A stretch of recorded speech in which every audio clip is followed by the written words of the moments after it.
ஆச்சி பாதாம் ட்ரிங்க். ஆச்சி பாதாம் ட்ரிங்க் ஒன்னு வாங்கினா ஒன்னு ஃப்ரீ. இங்க இருக்கிறாரு ஒரு மன்னர் ஒருத்தர் இருக்கிறார், ஏவாவேலுன்னு ஒரு மன்னர், குறுநில மன்னர். பிடபிள்யூடியும் அவர் தான் வச்சிருக்கிறாராம், ஹைவேஸும் அவர் தான் வச்சிருக்கிறாராம், இங்க இருக்கிற வட மாவட்டத்தில் பொறுப்பெல்லாம் அவர் தான் வச்சிருக்கிறாராம். ஏன் திமுக வேற யாருக்கும் திறமை இல்லையா? இவருக்கு மட்டும் தான் திறமை இருக்குதா? என்ன திறமை இருக்குது இவருக்கு? இதுதான் அதுக்கு முடியல, எனக்கு அதிகாரம் இல்லைன்னு சொல்ற முதலமைச்சர் ஸ்டாலின் அவர்கள். வெட்கக்கேடு எனக்கெல்லாம். மு.க. ஸ்டாலின் அவர்களே, முதலமைச்சர் அவர்களே, கர்நாடகா முதலமைச்சர் திரு சித்தராமையா கிட்ட நீங்க போய் பாடத்தை கத்துக்குங்க. சமூக நீதினா என்னன்னு பாடத்தை கத்துங்க அவங்க கிட்ட. சமூக நீதினா பேசுவதற்கு கூட துப்பில்லாத திமுக, பேசக்கூட கூடாது திமுக. அதை பத்தி சமூக நீதி பத்தி பேசக்கூட கூடாது. அதிகாரத்தை வச்சுக்கிட்டு நாடகம் ஆடிட்டு இருக்கிறாங்க. எங்களுக்கு அதிகாரம் இல்லை, அதிகாரம் இல்லை. யாருக்கு அதிகாரம் இருக்குது? யாருக்கு நாங்க போய் கேட்போம்? தெலுங்கானா முதலமைச்சருக்கு அதிகாரம் இருக்கு, ஆந்திரா முதலமைச்சருக்கு அதிகாரம் இருக்கு, கர்நாடகா முதலமைச்சருக்கு அதிகாரம் இருக்கு, ஒரிசா முதலமைச்சருக்கு அதிகாரம் இருக்கு, பீகார் முதலமைச்சர் அதிகாரம் இருக்கு. ஆனா தமிழ்நாட்டு முதலமைச்சர் மட்டும் அதிகாரம் இல்லையா? எங்கயா நீங்க இருக்கிறீங்க? யார் மண்ணியா இது? யோ, இது ஏன் மண்ணியா? என் பாட்டம் பூட்ட ஆண்ட மண்ணியா இது? உங்க ரத்தத்துல விவசாயம் இருந்ததுன்னா வர தேர்தல்ல ஒரு ஆள் கூட திமுகவுக்கு ஓட்டு போடக்கூடாது, ஒரு விவசாயி கூட திமுகவுக்கு ஓட்டு போடக்கூடாது. அத்தனை பேரும் இதை ஞாபகம் வச்சுக்கீங்க, அத்தனை பேரும் ஞாபகம் வச்சுக்கீங்க.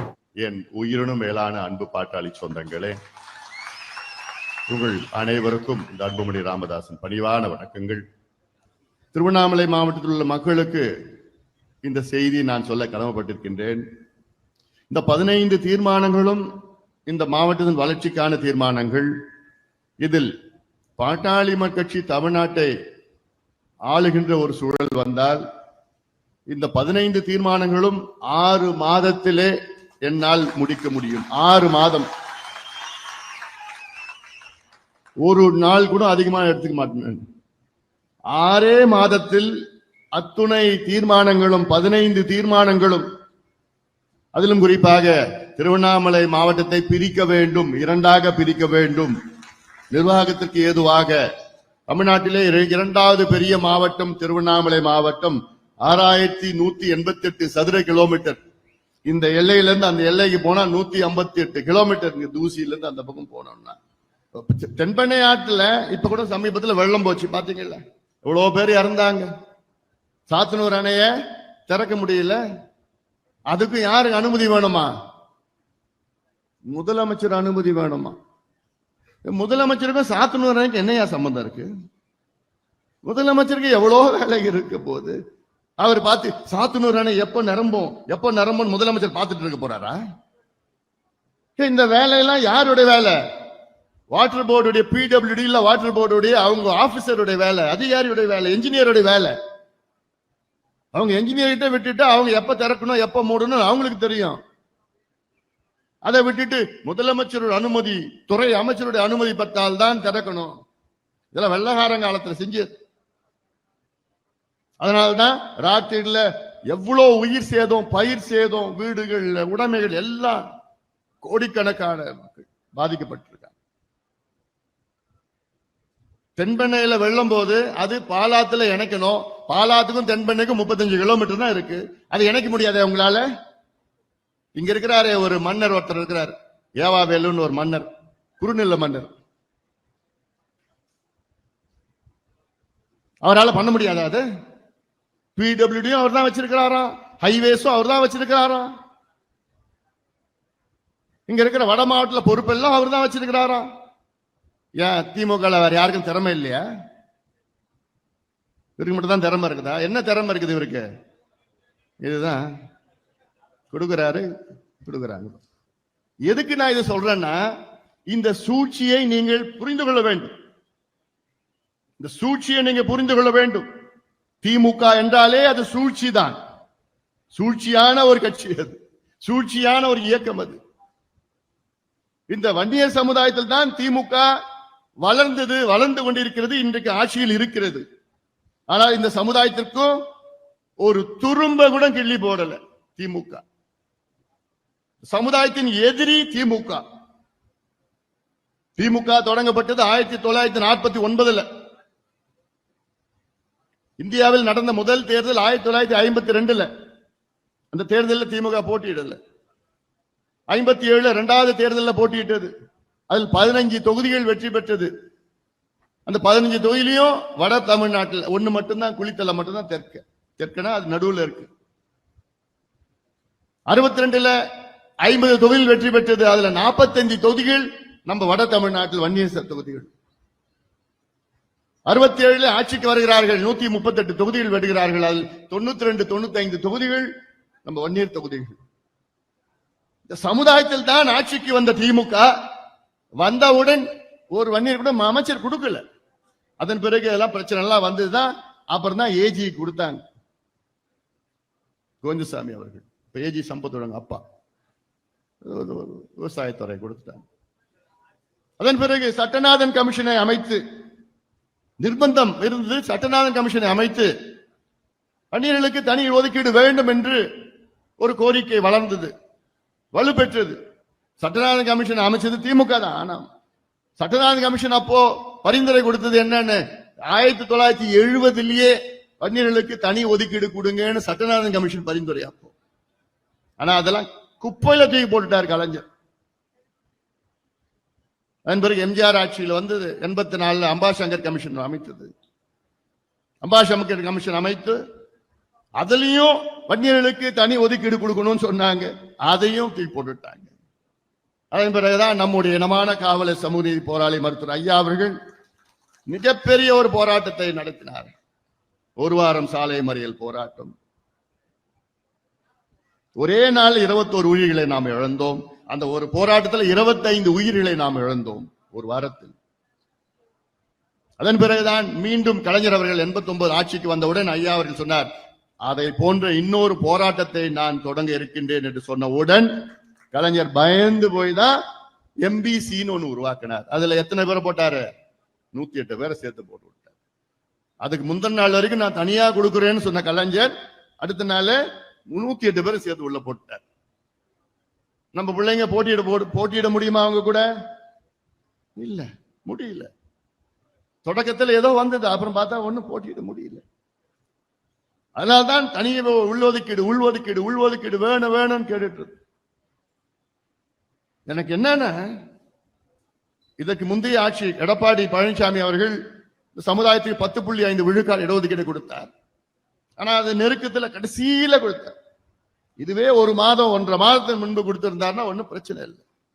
நெருக்கத்தில் கொடுத்து அதுக்கப்புறம் தேர்தல், அதன் பிறகு வழக்குகள் எல்லாம் வந்தது. அந்த வழக்குகளை திமுக அரசு சரியான முறையில் கையாடல. ஆனால்தான் ரத்து பண்ணிட்டாங்க. அது விஷயம் தெரிஞ்சு எங்களுக்கு தெரியும். அதன் பிறகுதான் மேல்முறையீடு பண்ண வச்சோம். உச்சநீதிமன்றத்தில் தீர்ப்பு என்ன சொன்னாங்க நீதிபதிகள்? தமிழ்நாட்டிலே வன்னியர்களுக்கு உள்ஒதுக்கீடு கொடுக்க எந்த தடையும் கிடையாது, தரவுகளை சேகரித்து கொடுங்கள். உச்சநீதிமன்றம் தீர்ப்பு என்னன்னா, தமிழ்நாட்டிலே சாதிவாரி கணக்கெடுப்பு நடத்தி தான் வன்னியர்களுக்கு உள்ஒதுக்கீடு கொடுக்கணும்னு எங்கேயுமே சொல்லல. அதுக்கு அவசியமும் இல்லை. அப்போ வன்னியர் உள்ஒதுக்கீடு இன்னைக்கு சாதிவாரி கணக்கெடுப்பு நடத்தி தான் கொடுக்கணும்னு எந்த அவசியமும் கிடையாது. ஆனா நம்ம ஏன் கேட்கிறோம் சாதிவாரி கணக்கெடுப்பு கேட்கிறோம்னா, எல்லா சமுதாயத்திற்கும் இடஒதுக்கீடு வேண்டும், எல்லா சமுதாயத்திற்கும் சமூக நீதி வேண்டும். அந்த அடிப்படையில் தான் நமக்கு மட்டும் போதாது, எல்லாத்துக்கும் வேணும். அதுக்காக தான் நம்ம சாதிவாரி சர்வே கேட்கிறோம். அதுக்கு முடியல, எனக்கு அதிகாரம் இல்லைன்னு சொல்ற முதலமைச்சர் ஸ்டாலின் அவர்கள் வெட்கக்கேடு. எனக்கெல்லாம் அதிகாரம் இல்லைன்னு யாராவது சொல்லுவாங்களா? ஒரு முதலமைச்சர் சொல்லுவாரு, எனக்கு சாதிவாரி சர்வே எடுக்கிறதுக்கு அதிகாரம் இல்லைங்க. சட்டமன்றத்துக்கு உள்ளே வெளியிலையும் ஒரு பொய்ய, பகிரங்கமான ஒரு பொய்ய. ஏன் நேத்து கர்நாடகா முதலமைச்சர் சித்தராமையா அவர்கள் அவர் என்ன சொல்லியிருக்காரு பாத்தீங்களா? இத்தனைக்கும் கர்நாடகா 2015 சாதிவாரி கணக்கெடுப்பு நடத்தினாங்க. ஆனால் அது போதுமானது இல்ல. நேத்து மறுபடியும் அறிவிச்சிருக்கார் சித்தராமையா, என்னன்னா மறுபடியும் நாங்க கர்நாடகாவில் சாதிவாரி சர்வே எடுக்க போறோம். மத்திய அரசு எடுக்கின்ற சாதிவாரி கணக்கெடுப்பு போதுமானது கிடையாது, அது தலையை மட்டும்தான் எண்ணுவாங்க. நான் கர்நாடகாவில பின்தங்கிய சமுதாயம், அடக்கப்பட்ட ஒடுக்கப்பட்ட மக்கள் சமுதாயத்திற்கு நான் நலத்திட்டங்கள் கொடுக்கணும், இடஒதுக்கீடு கொடுக்கணும், நல்ல திட்டங்களை கொடுக்கணும்னா நான் கர்நாடகாவில சாதிவாரி கணக்கெடுப்பு, சாதிவாரி சர்வே எடுத்தாதான் என்னால முடியும்னு கர்நாடகா முதலமைச்சர் சித்தராமையா அவர்கள் சொல்றாரு. இவங்க கூட்டணி கட்சி தானே. மு.க. ஸ்டாலின் அவர்களே, முதலமைச்சர் அவர்களே, கர்நாடகா முதலமைச்சர் திரு சித்தராமையா கிட்ட நீ போய் பாடத்தை கத்துக்குங்க. சமூக நீதினா என்னன்னு பாடத்தை கத்துங்க அவங்க கிட்ட.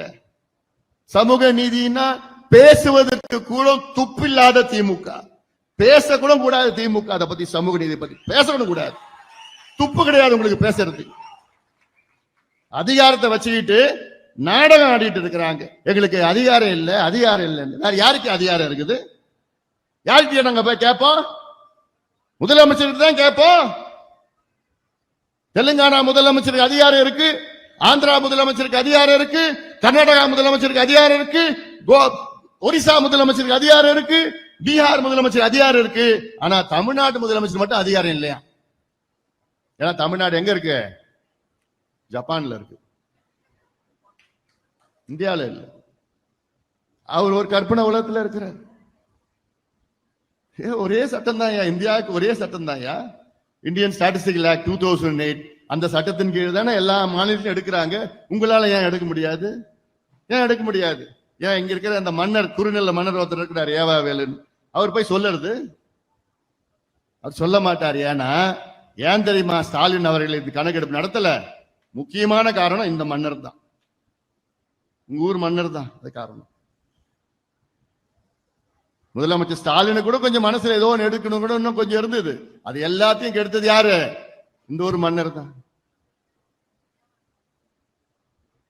ஏவாவேலு அவர்களே, அமைச்சர் ஏவாவேலு அவர்களே, தயவு செய்து இந்த மாவட்டத்தை கொஞ்சம் பிரிங்க, ரெண்டா பிரிங்க.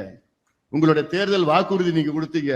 நாங்க வந்தவுடன் தமிழ்நாட்டில் உள்ள பெரிய மாவட்டங்கள் எல்லாம் பிரித்து நாங்கள் நிர்வாகத்துக்காக பிரிப்போம் என்று சொன்ன வாக்குறுதி என்னாச்சு?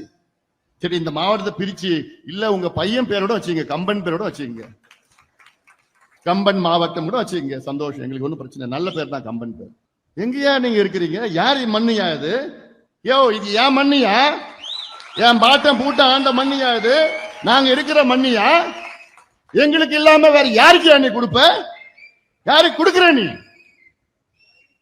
என் பாட்டம் பூட்டம் தான் இந்த கோவில்ல ராஜகோபுரத்துல கட்டினது. ஏன் அவங்க வாரிசை கொடு, இல்லாட்டி சமுதாயத்துல கொடு. யார் யாருக்கு கொடுத்துட்டு போறீங்க அறங்காவலர் பதவிய? எந்த ஊர்ல இருக்கிறீங்க நீங்க? நாங்களும் பார்த்து பார்த்து தான் இருக்கிறோம்.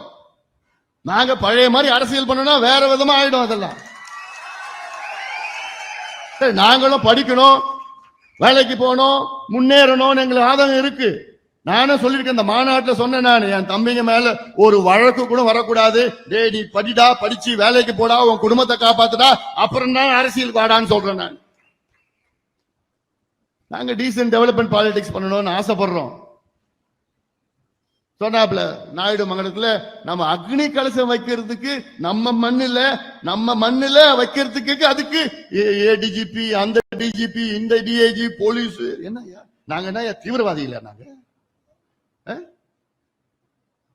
என் மண்ணுல என் அடையாளத்தை வைக்கிறதுக்கு எனக்கு என்னையா, நீ என்னையா உத்தரவு கொடுக்கறது? நீ என்ன தடை பண்ணுறது? திருவண்ணாமலை மாவட்டத்தில் இருக்கிற விவசாயிகளுக்கு அத்தனை பேருக்கு நான் சொல்றேன், உண்மையாலும் நீங்க விவசாயிகளா இருந்தீங்கன்னா, உங்க ரத்தத்துல விவசாயம் இருந்ததுன்னா, வர தேர்தல்ல ஒரு ஆள் கூட திமுகவுக்கு ஓட்டு போடக்கூடாது, ஒரு விவசாயி கூட திமுகவுக்கு ஓட்டு போடக்கூடாது. அத்தனை பேரும் இதை ஞாபகம் வச்சுக்கீங்க, அத்தனை பேரும் ஞாபகம் வச்சுக்கீங்க. விவசாயிகள் என்னுடைய கடவுள், அப்பா அம்மா பேர் விவசாயிகள் கடவுள், சோறு போடுற கடவுள். அவங்கள போய் நீ குண்டர் சட்டத்துல போடுறீங்க. எதுக்கு குண்டர் சட்டம்? எதுக்கு போராடினாங்க? மண்ணை காப்பாத்தணும் போராடுற விவசாயிகளை நீ குண்டர் சட்டத்துல போடுற. யார் குண்டர் சட்டத்துல இருக்கணும்? இன்னைக்கு திமுக பாதி பேர் இருக்கணும். அது பார்த்தா குண்டர் சட்டத்துல கொள்ளை அடிச்சுக்கிட்டு, கஞ்சா வைத்துக்கிட்டு, சாராயத்தை கடத்திக்கிட்டு, கொள்ளையோ அடிச்சுட்டு இருக்கிறானுங்க. அவங்க தான் இருக்கணும். ஆனா என் விவசாயிகள், என் கடவுள் விவசாயிகளை போய் நீ குண்டர் சட்டத்துல போறீங்க. நல்லா இருக்கு, வாயில வருது. நல்லா இரு. உன் குடும்பம், நீ குடும்பம் நல்லா இருங்க. ஆனா இந்த ஒதுங்கி போயிடுங்க, ஆட்சியெல்லாம் வேண்டாம் உங்களுக்கு. இன்னும் 8 மாசம் எண்ணிட்டு பாருங்க, எண்ணுங்க, நாட்களை எண்ணுங்க. இன்னும் 8 மாதத்துல இந்த ஆட்சியை வீட்டுக்கு அனுப்புறோம். அது முடிவாயிடுச்சு. வந்து இந்த ஒவ்வொரு மாவட்டத்திலும் இவ்வளவு பிரச்சனைகள் இருக்கு. பிரச்சனைகளுக்கு தீர்வு கட்சி கூடாது. இந்த சமுதாயத்தை எப்படி வச்சுக்கணும்? திமுக அந்த சமுதாயத்தை எப்படி வச்சிட்டு இருக்கிறாங்க? அடிமைகளாக, குடிகாரர்களாக, படிப்பறிவில்லாத, வேலை வாய்ப்பு இல்லாமல் இந்த சமுதாயத்தை வச்சுக்கிட்டாதான் அவங்க என்ன பண்ணுவாங்க? தேர்தல் நேரத்தில் ஓட்டு போடுவாங்க. ஓட்டு வங்கி. வன்னியர் சமுதாயமோ பட்டியலின சமுதாயமோ திமுகவுக்கு ஓட்டு வங்கி, வாக்கு வங்கி, அவ்வளவுதான். இந்த 2 சமுதாயத்துக்கும் இவங்க என்ன செய்ய மாட்டாங்க, செஞ்சது கிடையாது, செய்யறதுக்கு மனசு கிடையாது. இருக்கிற திமுக எத்தனை எம்எல்ஏ இருக்காங்க? 125, 133, 125 பிளஸ் கூட்டணி எல்லாம் அவங்க சேர்ந்து, அவங்க கட்சியில சேர்ந்தது தான். 125 பேர்ல திமுகவில் 23 எம்எல்ஏக்கள் வன்னியர் சமுதாயத்தை சார்ந்தவர்கள், 21 எம்எல்ஏ பட்டியலினத்தை சார்ந்தவர்கள், எஸ்சி எஸ்டி. ஆக இந்த மொத்தத்துல 44 பேர் வன்னியர் சமுதாயமும் பட்டியலின சமுதாயம் 2 பேரும் சேர்த்தா 44 பேர். இவ்வளவு பெரிய கட்சி, ஆளுங்கட்சியில 44 எம்எல்ஏக்கள் 2 சமுதாயத்தில் கொடுத்த இந்த 2 சமுதாயத்திற்கு திமுக என்னையா செஞ்சது? என்னையா செஞ்சனே? 4 ஆண்டு காலம் உங்களை நான் கேட்டுட்டு இருக்கிறோம். 23 எம்எல்ஏ 6 எம்பி கொடுத்த இந்த வன்னியர் சமுதாயத்திற்கு 4 ஆண்டு காலமாக இன்னுமா ஏமாத்திட்டு இருக்கீங்க? உங்களுக்கு 4 ஆண்டு காலத்துல தனி ஒதுக்கீடு, உள்ஒதுக்கீடு கொடுக்க முடியாத சமுதாயத்திற்கு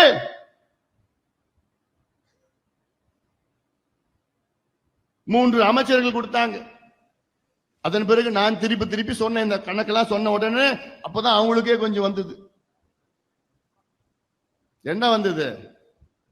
சொர்ணெல்லாம் அதெல்லாம் சொல்ல மாட்டேன் நான், கொஞ்சம் பயம் வந்தது. அவ்வளவு வந்தவுடன் உடனே கூடுதலாக வண்டியருக்கு பன்னமரப்பட்ட ராஜேந்திரனும் அங்க கோவிஷீல்டு, பட்டியலின சமுதாயம் கோவிஷீல்டு, சும்மா கணக்கு அவ்வளவு. ஆனா வன்னியர்களோட மோசமா திமுகவில் பட்டியலின மக்கள் தான் இருக்கிறாங்க. அங்க பட்டியலின சமுதாயம் வன்னியர் சமுதாயத்தை விட மோசமாக அங்க நிலை திமுகவில் இருக்கிறது. இதெல்லாம் இன்னொரு நான் பொதுக்கூட்டத்தில் பேசுறேன், வரேன் விட போறது இல்லை. பொதுக்கூட்டத்தில் மட்டும் இல்ல, நடைபயணம் ஒன்று வச்சிருக்கிறேன் நான். அதுல இருக்குது இல்ல நம்முடைய கோரிக்கைகள், நம்முடைய உரிமைகளை எடுத்துட்டு வரேன். ஏன் இதெல்லாம் சொல்றேன்னா, இந்த சமுதாயத்தை, இந்த சமுதாயங்களை அப்படியே வச்சுக்கிட்டு, அடிமைகளா வச்சுக்கிட்டு, அப்புறம் அதுல திமுக ஒன்று பிஹெச்டி பண்ணிருக்கிறாங்க. என்ன பிஹெச்டி? 2 சமுதாயத்தை மோத விடணும், சமுதாயத்தை சேர விடக்கூடாது, மோதணும், சண்டை போடணும், அடிச்சுக்கணும், படிச்சுக்கணும். அதுல பிஹெச்டி, டபுள் பிஹெச்டி பண்ணிருக்கிறான் திமுக.